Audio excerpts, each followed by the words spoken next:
দিদি নাম্বার ওয়ানের সঞ্চালনা করে কত টাকা রোজগার করেন রচনা? পারিশ্রমিক শুনলে চমকে যাবেন আপনিও। চলুন আজ এই ভিডিওর মাধ্যমে জেনে নেব দিদি নাম্বার ওয়ান থেকে মোট কত টাকা আয় করে থাকেন রচনা ব্যানার্জি। এখন বাংলার দিদি নাম্বার ওয়ান হিসেবে প্রবল জনপ্রিয় রচনা ব্যানার্জি। টলিউডের একসময়ের নামকরা অভিনেত্রীর পাশাপাশি এখন তিনি সকলের দিদি নাম্বার ওয়ান। দীর্ঘ সময় ধরে অভিনয় জগতের সঙ্গে যুক্ত না থেকেও মানুষের মনে পাকাপাকিভাবে জায়গা করে নিয়েছেন এই নায়িকা। জি বাংলার জনপ্রিয় শো দিদি নাম্বার ওয়ানের সঞ্চালনা করে বাংলার প্রত্যেকটি ঘরে ঘরে পৌঁছে গিয়েছেন এই নায়িকা। দীর্ঘ 10 বছর ধরে এই শোয়ের সঞ্চালনার দায়িত্বে রয়েছেন তিনি।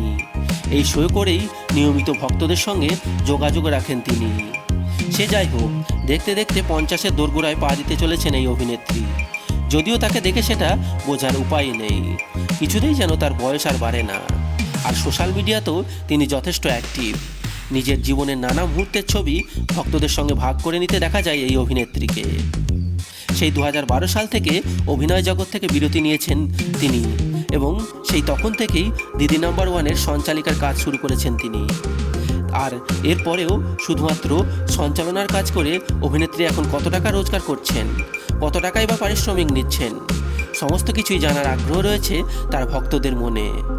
বলে রাখা ভালো, শুধুমাত্র সঞ্চালনা নয়, এই মুহূর্তে নিজের শাড়ি ও কসমেটিক্সের ব্যবসাও শুরু করেছেন রচনা। এর পাশাপাশি বিভিন্ন ইভেন্ট থেকেও ডাক পান তিনি। তাছাড়া তিনি বিভিন্ন জায়গায় শো করে থাকেন। তার পারিশ্রমিকের পরিমাণ গুগল সার্চ করলে দেখানো হবে যে এপিসোড পিছু তিনি 1 থেকে 2 লক্ষ টাকা পারিশ্রমিক নিয়ে থাকেন। আর যেভাবে তার জনপ্রিয়তা বেড়েছে, সেক্ষেত্রে তার পারিশ্রমিক যে অনেকটাই বেশি তা সকলেই নিশ্চয়ই বুঝতে পারছেন।